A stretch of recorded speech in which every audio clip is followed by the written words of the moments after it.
What's going on, everybody? Welcome back to another edition of the Dolphins In Depth podcast. I'm Daniel Oyefusi. That is David Neal. Thanks so much for tuning in. Quick reminder before we start, make sure to subscribe to the Miami Herald YouTube page, like, share, comment, all that good stuff. And remember to subscribe to the Miami Herald so you can get your latest news on South Florida news and whatnot. We are back from the bye week. We are back from the bye week. Dolphins had the week off as they kind of lick their wounds, rest, recuperate, self-evaluate, and get ready for the stretch run. They entered the bye week atop the AFC East, leading their division, and they returned from the bye week leading their division. It was kind of an interesting slate with the Dolphins off. Got to kind of sit back, watch some of the various teams on the NFL. Really, the AFC teams and some of the AFC East teams. Obviously, you have the Patriots and the Jets, who play. Oof, yeah, that was an eyesore. Don't do it, man. Come on, man. Yeah, the Patriots pulled off that last second victory with that punt return, 10-3 victory. In Foxborough, and then you had the Bills, who, I didn't even know if they were going to play that game, with the snowstorm in Orchard Park or in Buffalo, but they were able to move the game to Detroit. They got there. They played the Browns, where they came away with a victory as well. But because the Patriots beat the Jets, and the Dolphins have the head-to-head tiebreaker with the Buffalo Bills, they still have the top spot in the AFC East right now. Obviously, there's a really big matchup in Buffalo coming up in a couple of weeks, and for all we know, that could very well decide the division. But I want to kind of take a step back. Obviously, we don't have a ton of Dolphin-centric stuff to talk about ahead of their game against the Texans, but I kind of want to look at the landscape of the AFC, where the Dolphins, like I said, they're atop the AFC East. They're number 2 in the division. In the conference. There was potential for the Dolphins to move up into the number 1 spot and jump over the Kansas City Chiefs for the number 1 seed. But the Chiefs were able to manufacture that. Mahomes was Mahomes. That's all I can say. He did what he does, and they came away with a big win in Inglewood against the Los Angeles Chargers. So for now, that keeps the Dolphins as number 2 seed, but not a bad spot to be at all with 8 weeks left. It's kind of interesting weekend for the NFL slate. I left myself kind of looking at the division first and saying the Jets and Patriots just didn't really move me at all. The defenses, they didn't move anything at all. Oh yeah, they didn't move anything. They moved you. They didn't move the ball. Didn't move. Yeah, it was rough. It was rough. Obviously those are two really, really solid defenses, very good defenses. And the Dolphins have to, have rematches with those teams as well. So that's something to watch out for. But on offense, you talk about eyesores and just kind of limited quarterbacks right now. That's what both of them have.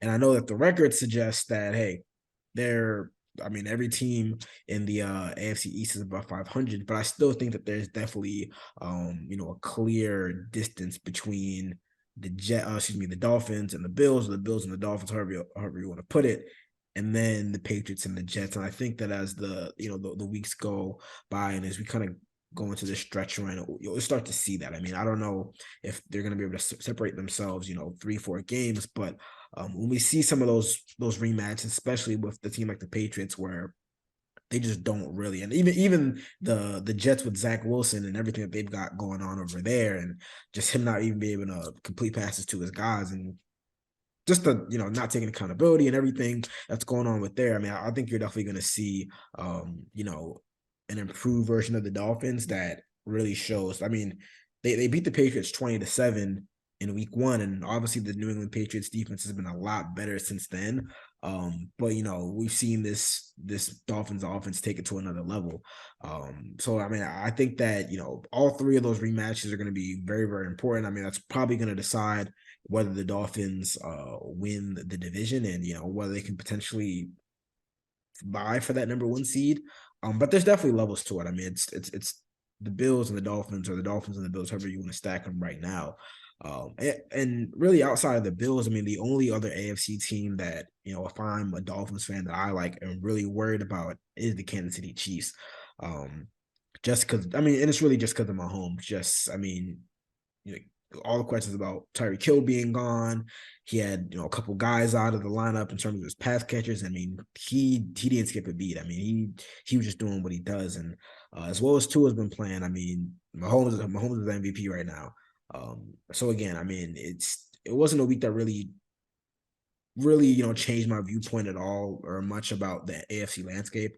I think that there are three legitimate like contending teams. As much as I put Baltimore as my Super Bowl winner before the season, the offense just isn't the offense isn't going to take you very far.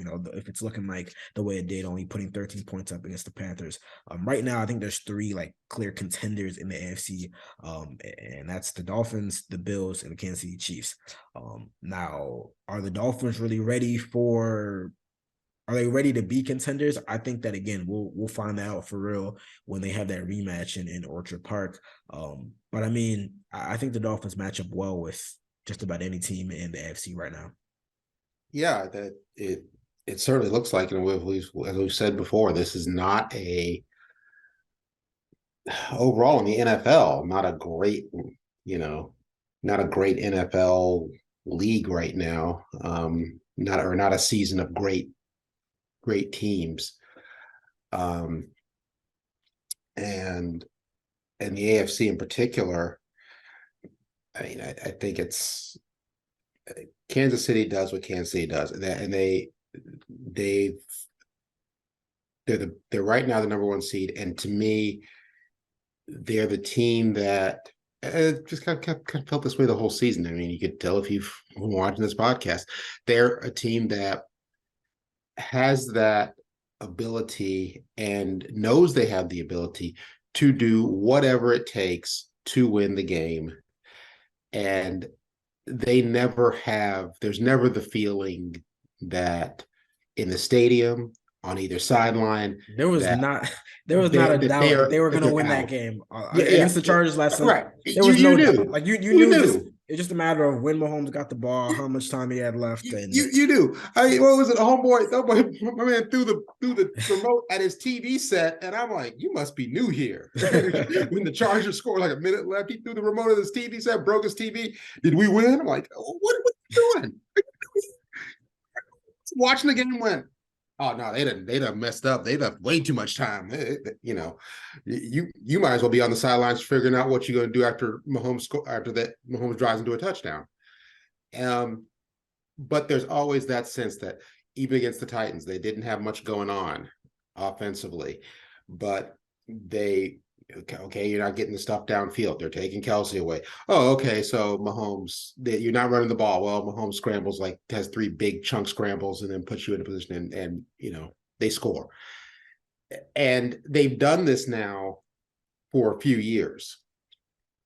So, this is kind of year, 18, 19, 20, 22, for year 5 of this. And so I always feel like they're I really feel like they're the kind of defending champs. They're the ones you got to knock off. Yeah. Somebody called the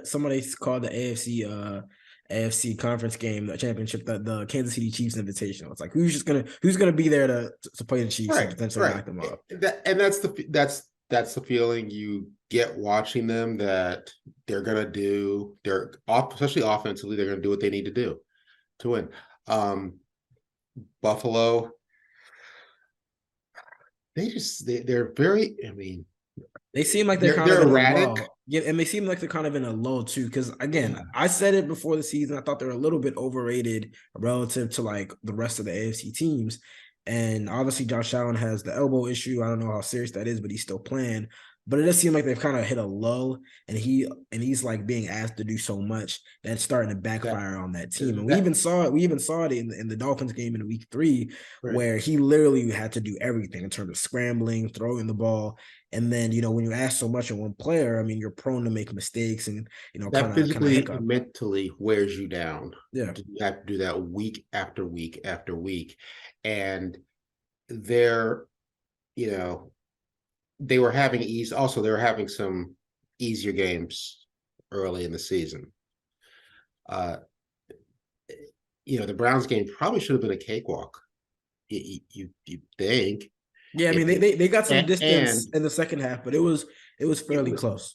yeah, and so they're having to work a little harder than maybe they They should. want to. And again, if you're Josh Allen, and it's all on you, and there's just he's it's similar to Kansas City with Mahomes, but Mahomes just handles it Mahomes can better. handle. He He can. just handles it better. And I mean and I mean to that point, there were times last season, even when they had Tyreek Hill, where defenses were playing them a little bit different, and Mahomes was a little bit erratic. I mean, he was making some mistakes, and he wasn't his normal self. But you do have to take the pressure off. I mean, you can't ask your quarterback. Your quarterback he does sometimes have to be Superman, but he can't be Superman like 95% of the time. He can't, Right. like we want him to do that in the last 2 minutes of the game, but not the entire, Yeah. second. So he needs some Clark Kent time. He needs some Fortress of Solitude time. He needs some, handoff. Let the rest of the Justice League handle this. You know. And so I don't see that happening in Buffalo. That's so they're kind of on shaky ground now. I don't know. And they might, this all might blow over. But Thursday's going to be interesting. Thursday's going to be interesting. The Lions are playing pretty well, Yeah. and I found that kind of funny that they had to move a game from Ralph Wilson Stadium. Well, Ralph Wilson's a Detroit guy, was Yeah. a Detroit guy, and he used to fly into Buffalo for the games from the time they started in the AFL. And so now here they were having to relocate this Buffalo game to Detroit because they had snow, a Josh Allen high, you know. But and then obviously the Jets and the Patriots just Like aside. the I mean, offense is that just was going to two be that bad. good. Those were two good defenses and two bad offenses, Yeah. and two overmatched offenses. Um, and while there is a lot being made of the Zach Wilson press conference, there's a possibility that maybe too much is being made of that. Boy, that's really easy. It's I think I agree with Ryan Clark when he said on ESPN. That's a layup for you Yeah. in a post-game press conference. An easy, yeah, we did let the defense down. We scored 3 points.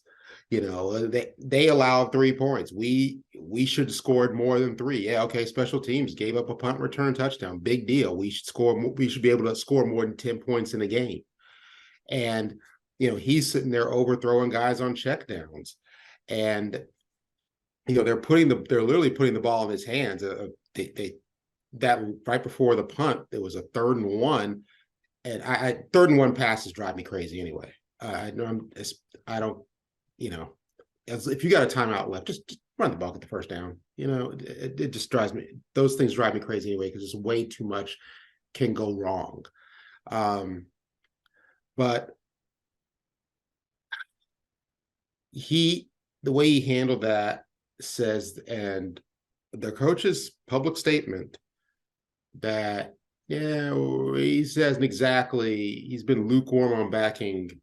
He was strong on backing him after the game, but then like 2 days later, he's like, well, we got to think about things. Yeah.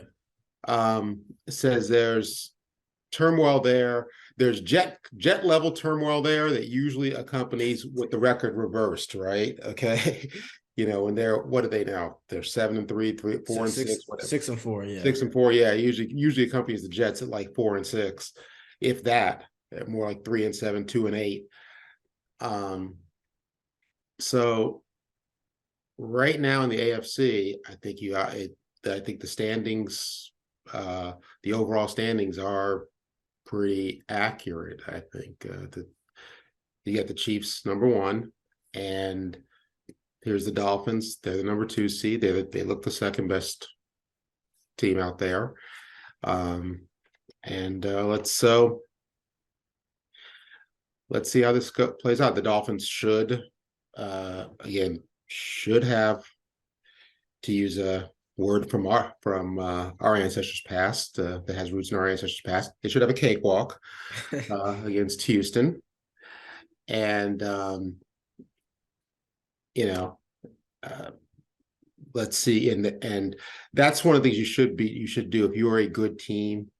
One thing good teams do, and people downplay that. Oh, you're beating up on bad teams. Well, yeah, that's what good teams do, and good teams do that with regularity. You beat lousy teams, and you don't let lousy teams surprise you or uh, mess with your mojo. So yeah, that's the way it looks to me. And if you're a contender in the AFC, then you're a contender in the NFL, because I think we've seen over the last couple of weeks there's no great teams in this league. I mean, look at the Eagles. Look at the last 2 weeks of Eagles games. Yeah, they've been shaky. Really, and the Giants just got dogged by the Lions. They had the great record, and then the Vikings just got.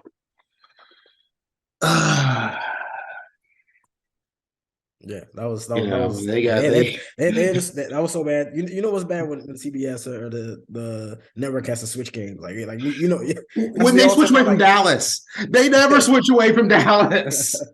They never switch away from Dallas. When in doubt, give him Dallas. That's been the network's philosophy for 40, 50, almost 50 years. Yeah. And they were like, no, we can't keep foisting this on people. Let's whatever else is in the afternoon. Let's show them that. So in Dallas themselves, they look really good, but they're pretty erratic. So actually the best team over there on the other side of the NFL might be the 49ers. San Francisco. Yeah, but that's going to be an interesting game in a couple of weeks as well. Yeah, they got a defense. They can run the ball. They got an offense. They got defense. They got an offense. They've got a reliable defense. And well, it was reliable until except for that week where Kansas City carved him up like a turkey and served him up with stuffing. But which goes to my point about Kansas City. They're generally going to do whatever they need to do, and so. Yeah, that's going to be an interesting game also to see where the Dolphins are. And I think that game and the Chargers game it's going to say that, depending on who's back for the Chargers, because the Chargers, they always figure out a way to be less than they should be, it seems like. Yeah. I know they got two of their receivers back, and then Mike Williams, after a couple of plays, he was, right. kind of aggravated that ankle injury. So yeah, I mean, with the Chargers, it's always, how healthy are they? But yeah, I mean, the general point, leaving the bye week for the Dolphins is definitely they're in a good spot. They've got some things to improve on, but they're definitely in a good spot. And we'll see. We're a week away. We'll talk about this Texans game soon. But they're a week away from this December slate really really picking up and getting a sense for how good this team is. So it's going to be a fun stretch run. All right, we're going to take a short break, but when we come back on the side of things, we are going to talk about the Dolphins don't have a bye. Just the Dolphins don't have a bye. We're gonna discuss. They don't have another bye. It's as close as you can get, though. We're gonna discuss this game coming up with the Texans, so stay locked with us. All right. What's going on, everybody? Still here on the Dolphins In Depth podcast with David Neal, talking all things Dolphins. All right, so the Dolphins are back from their bye week, and they're gonna kick off really the second half of their schedule, the stretch run with the home game against the lowly Houston Texans. Houston 1-8-1. Not much more to be said besides that. They're just just looking at the stats. There isn't much that Houston does well. And I feel like they're kind of reaching the breaking point if they have already. I mean, I don't know if you saw, but there's some clips after Houston's loss to the Commanders where they were, Lovie Smith, the head coach, was getting pressed. Why is the team not good? Why haven't you made any adjustments, any changes? And post-game press conference was kind of testy. So it's been a rough go for Houston. I think that we all knew that they were going to be bad, but maybe not this bad. Really, the way I see this game is kind of the way you said earlier. If you're a good team, if you are a very good team, if you are potentially a great team, this is one of those games where you put your foot on the neck of the team and you don't let up and you get out of here, real unscathed and pretty easily. I think this is another game where, so I mean, I didn't expect the Browns game to develop the way it did. But I did think it was a matchup that favored the Dolphins very well. I think this is another matchup that favors the Dolphins really well. Houston has the worst rush defense in the NFL. They're allowing, let me make sure I get this right, 178.9 rushing yards per game and 5.1 yards per attempt, which ranks fourth worst. Who are they played? Have they played the 72 Dolphins? I don't know, but they might make back with they might OJ make the Simpson and 2022 Lamar Dolphins Jackson. What is this? Yeah, I don't know. It's bad. They aren't good at much. They don't. Well, I'll say they run the ball fairly well. They got a nice rookie there, Damian Pierce, who runs hard. But again, I mean, this Dolphins defense, as we said last week or the week prior to that, this is a Dolphins defense that they haven't been great, but one thing that they've been good at is stopping the run and stopping running back specifically. I mean, they held Kareem Hunt and Nick Chubb to, I believe, 72 yards. Outside of that 33-yard or 30-yard touchdown run by Nick Chubb, they didn't really get a lot of traction there, and that was the game where they were able to jump on them, kind of get in the third quarter, get up a couple scores. The pass rush started to kind of come alive because you get into obvious passing situations, and I think it's gonna be more of that. I mean, I'm not gonna say 39-17 or whatever it was, but I think that I mean the spread is 13 at this point. I mean it's 13 for a reason. I think that speaks to as much of how bad the Texans are as it speaks to as how good the Dolphins are. I don't know if I'm gonna go that far and say that they win by like 2 scores. I mean they very well could. But it's hard to blow teams out. I mean it is. But it's Thanksgiving too. You never know. Maybe a bye week. Maybe they come out a little rusty. But I think this is a game where the Dolphins have their way. The Dolphins defense has its way. I think that they probably win by 10, 12 points, maybe like a 27-14 type game. But yeah, I mean, again, this is the type of game where you just gotta take care of business and then on to the next one. I mean, if you're the Dolphins, the best case scenario is like you come out of this game, like you give them a knockout punch by halftime. You can get some of your guys out, make sure get out healthy, and then you start looking on to the next. You don't want to look ahead, but you start to prepare mentally for that December slate, which we said begins with 3 straight road games: 49ers, Chargers, Bills, and then Christmas Day hosting the Packers. But again, this is a game where I expect and I think the Dolphins will have their way early and often, and kind of move on to the more important games. I don't see this matchup at. There's no reason to not predict a blowout. I mean, that when you see that kind of spread. We picked some blowouts. Hold on, we picked some blowouts earlier this season, and then they came back, and it was a lot closer than we thought. So I'm just, I know. I'm not trying to be fear, but I'm not trying to be arrogant. But the people who make their living, who are putting their money where their mouth is, or kind of guiding everybody else to put their money where their mouth is, are saying Dolphins by 13. And they want money on both sides. So what they're really thinking is Dolphins by like 18 or 20.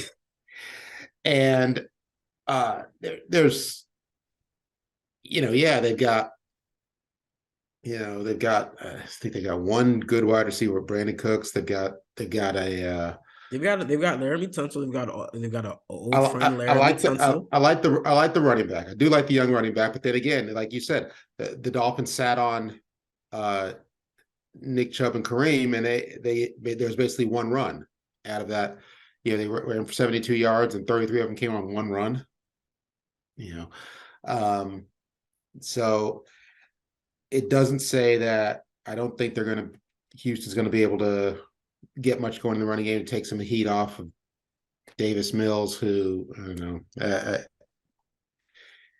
I don't see have not been impressed with him at all as a quarterback from what the times I've seen him this season. Uh, Not that I've seen a whole heck of a lot of Houston Texans football this season, other than the highlights.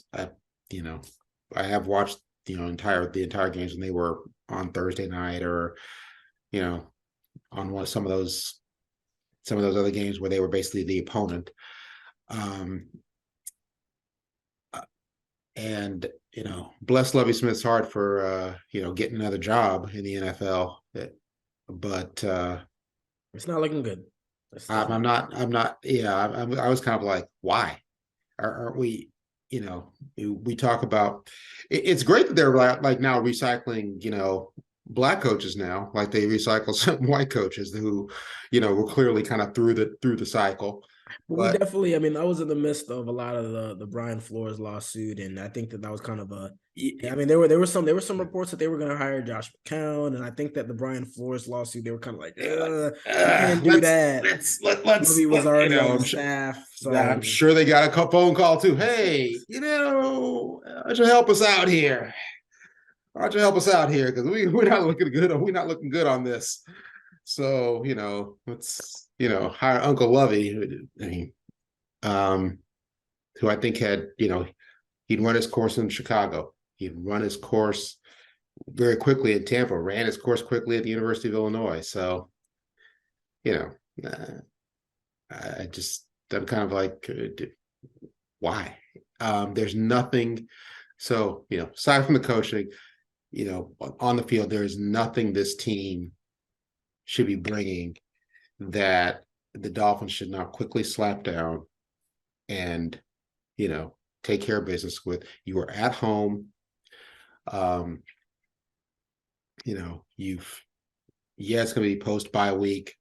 So you post Thanksgiving, but, I like, what you think Houston wants to be here? They're 1-8-1. They're 1-8-1 after Thanksgiving. they got the combo trips already booked, bro. The U-Hauls are rented.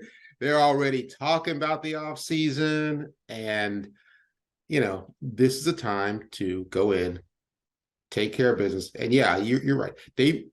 This might be a slow start, but this should be a slow start to it might be a slow first quarter, but it should be a very fluid second and third quarter. And frankly, if you're playing too far into the fourth quarter, you have not done your job. Yeah.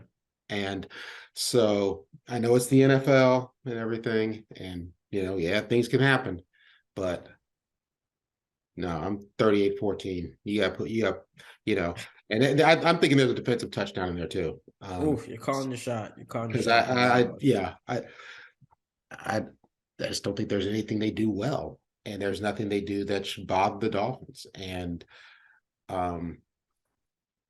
so yeah, you take care of business like a good team should, and move on. And we'll see. If you're the Dolphins, we'll see. Then we're going to see how good you are when you go to San Francisco. Yeah, not for sure. So we're both rolling with the Dolphins this weekend. You a little more bullish on a blowout. I'm not going there, but I do think we both think that they're gonna have their way against the Texans. One last thing before we get out of here, I wanted to bring this up. Zach Thomas, Dolphins great for 12 years down in Miami. He was named a semifinalist for the Pro Football Hall of Fame class of 2023. The fifth consecutive year he has been named a semifinalist. He's one of, I believe 15 modern era finalists. Last year he advanced to the 15 person modern era final ballot before falling short. He's been on the ballot for a decade now. I know this has been a hot button topic in South Florida. A lot of people saying get Zach to the Hall. A lot of kind of grassroots campaigns to bring light to his career and kind of explain why he should be in the Hall of Fame. So again, he's one of 28 semifinalists for the Pro Football Hall of Fame class of 2023. This was came out Tuesday. It's the fifth consecutive year he's been named a semifinalist. And again, he was named to the 15-person modern era list last year, which is then whittled down to 10, 5, and then from there, the committee votes, and you have to get 80% of the vote to be, enshrined. Zach did not make it from the 15-person finalist list to the list that was voted in, the names that were voted in. David is someone who I believe covered Zach Thomas, who's watched him in his prime. I wanted to kind of give you the floor to explain, Zach's career, why maybe he hasn't gotten that top honor recognition, and just kind of, and compared to some of his other contemporaries, because numbers wise, I mean, he's right up there. I mean, I can rattle off right now. I mean, 1,700 total tackles, 20 and a half sacks, 17 interceptions, a member of the NFL's all-decade team for the 2000s, 7-time first team or second team All-Pro, 7-time Pro Bowl. The numbers are there, especially when you compare to some of his contemporaries at the linebacker position, the inside linebacker position in the 2000s. But obviously, he has not gotten that same recognition in terms of the Hall of Fame. So the floor is yours to kind of give your thoughts on that. Well, I think one of the things that works against Zach, and Jason Taylor had to overcome this too, I think, is that there seems to be more of a prejudice these days for players, against players from teams that, maybe underachieve or didn't achieve at a very, very at a championship level. Well, one time we understood that a player could be even the best in the league at his position, and the team might not be very good. Because football is it drives me crazy how people love to talk about how what a team game football is, and it's an incredible team game. Everybody's got to do their job, but then when we start breaking things down individually, you hear people go, well, how many playoff games did he win? How many championships did he win? Wait a minute, hold on, that's a team accomplishment. If you listen to the players who played against him, especially the top two quarterbacks of the day, Tom Brady and Peyton Manning. Yeah. Last year on the Manning cast, I mean, right. Those Dolphins teams with of the 2000s, and they gave me fits. They did. They gave Brady all kinds of fits. Even the games the Patriots won, they didn't look good. It was always the offense that let down the Dolphins defense. And people would say later, oh, Brady did what he could to, just did what he needed to do to win the game. And Brady later admitting, no, I'm not having a good game. These guys are stopping me. Manning used to have these great battles with Zach because they were both these encyclopedic, minds and coordinators on the field. And he had some tough games against the Dolphins. And Zach, those two guys, I asked those two guys, I'm quite sure they would vote him they would say he was one of the 3 or 4 to two, maybe 2 or 3 best inside linebackers of his era. Yeah, I mean, and Ray Lewis, Brian Urlacher, and right, and I remember the guy I grew up reading for the guy who was my role model when I was very young, Paul Zimmerman of Sports Illustrated, who covered the NFL and the AFL way back when, and then the NFL for the New York Post, then for Sports Illustrated.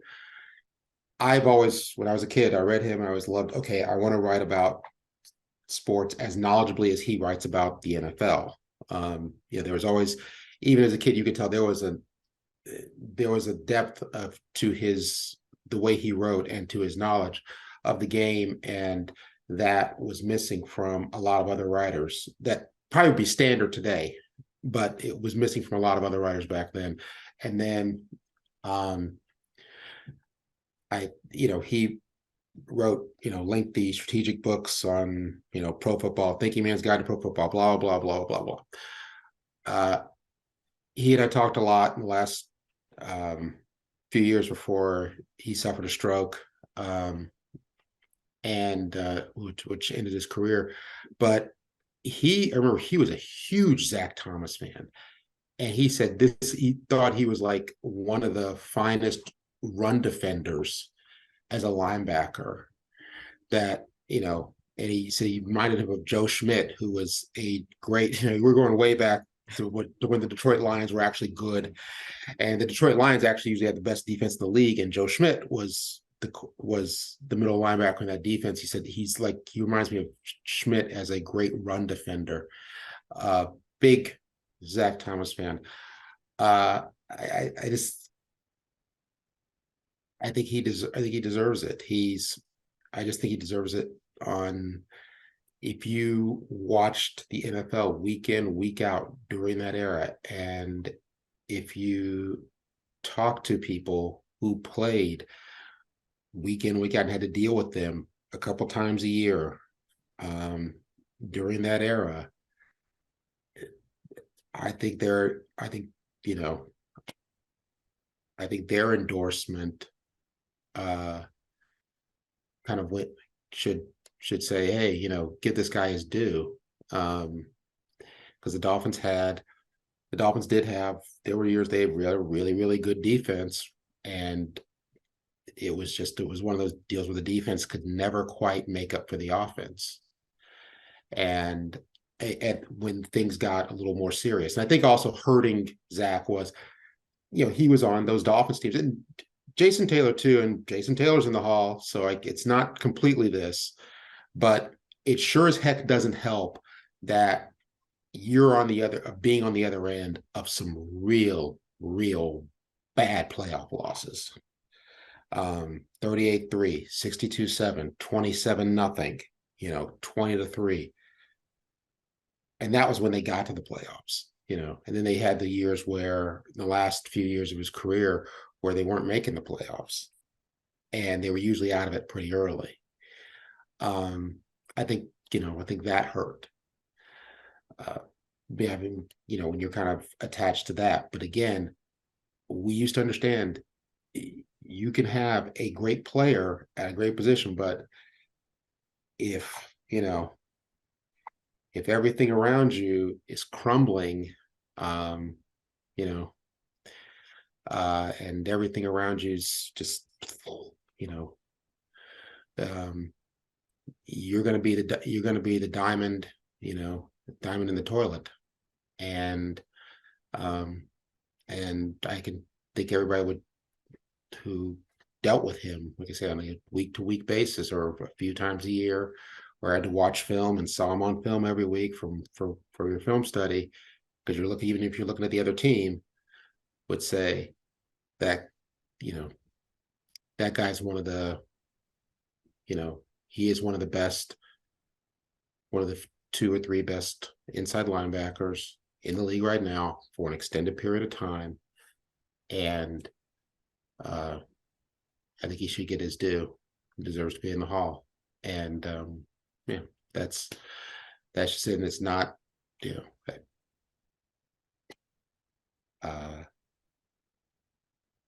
that's just, it's,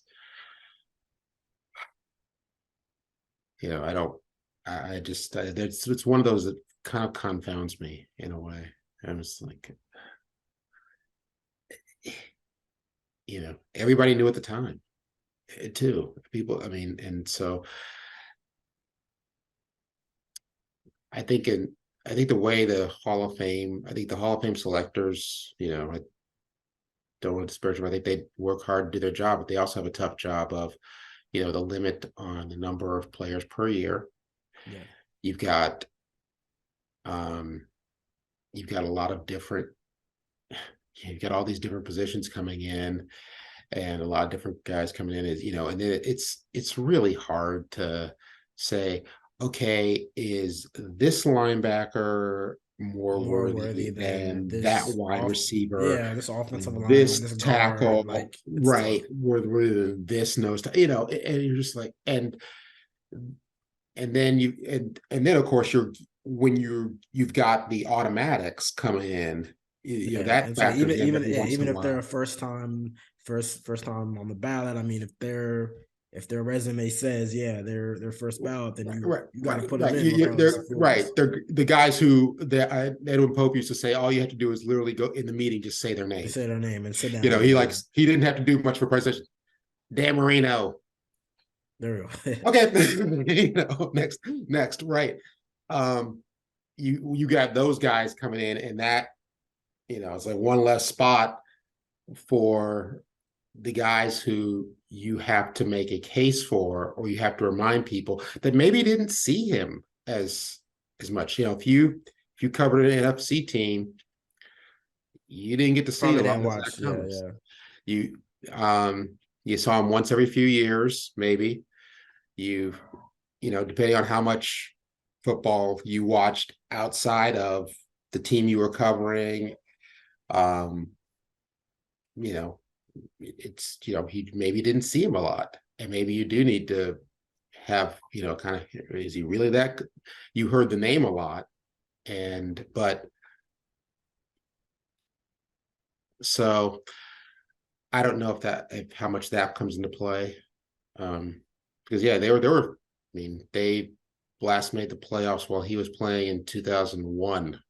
Yeah. And so from 2002 to 2007, it's like a good half of his his Dolphins career, right? They weren't in the where, playoffs. By the end, they weren't being on. They weren't in they weren't getting on Monday Night Football.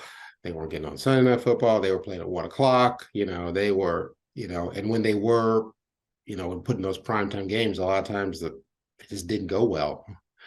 And that, sometimes they just got flat embarrassed.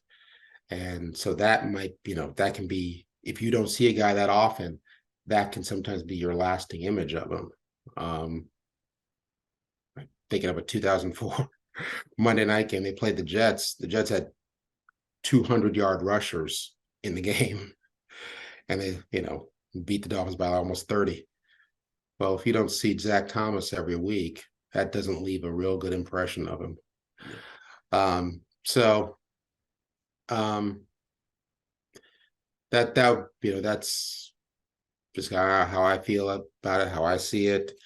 Like I say, I defer to people who I think know more about the game a lot more about the game than I do. And I think when the two best quarterbacks of the era speak so highly of him, and two best quarterbacks of this era, and among the one maybe the best ever, speak so highly of them, I think you got to take that into account. So hope he gets him. Yeah, the numbers speak for themselves, but like you said, when you have your contemporaries and some of future Hall of Famers, when you have your contemporaries speaking so highly of you as well, I feel like that definitely should hold a lot of weight. So we'll see. It's been a long wait. I know earlier this year when he didn't make the class of 2022, he spoke to our own Greg Cody, and he said, don't feel bad for me. The game was great to me, and I'm grateful for it. But it would be great for him to get that honor. So Yeah. We'll see how that shakes out. In the coming weeks and months. Well, that brings us to the end of another edition of the Dolphins In Depth podcast. I want to thank you guys so much for tuning in. Reminder again to subscribe to the Miami Herald YouTube page, like, share, comment, subscribe to the Miami Herald. We'll be back next week to recap another weekend of Dolphins football as they take on the Houston Texans. But until then, you guys take care. See you. And happy Thanksgiving.